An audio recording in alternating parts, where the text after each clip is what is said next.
और अब वाराणसी से खबर है, जहां पर नवरात्रि की षष्ठी तिथि पर मां कात्यायनी के दर्शन पूजन की मान्यता है। कथा है कि कत नामक के एक प्रसीपस्या पर उनकी इच्छानुसार भगवती उनकी पुत्री के रूप में प्राकट्य हुई।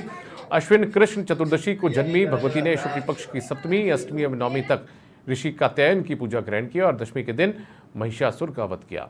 नवरात्र के छठवें दिन देवी कात्यायनी का दर्शन पूजन होता है। जिन कन्याओं के विवाह समय से नहीं हो रहे या विवाह में अनेक अड़चने आ रही हैं, उन्हें देवी के इसी स्वरूप का दर्शन करना चाहिए।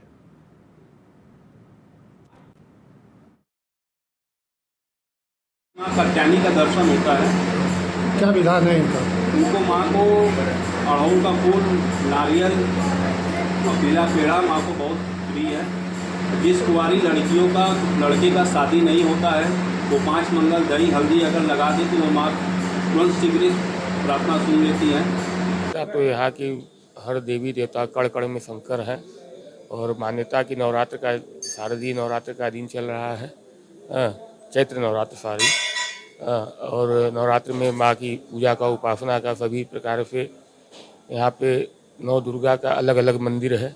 नवरात्र का आज छठवां दिन यानी माँ कात्यायनी के दर्शन का विधान है। कहा जाता है कि नवरात्र के छठवें दिन माँ कात्यायनी के दर्शन करने से जो भी यहाँ पे श्रद्धालु आते हैं उनकी माँ जरूर मनोकामना पूर्ण करती हैं। ये भी कहा जाता है कि जो कुंवारी कन्याएं होती हैं वह माता को 40 दिन तक हल्दी का लेप लगाती हैं और कुंवारी कन्याओं का जो अपने फल इच्छा अनुसार वर प्राप्त करती हैं।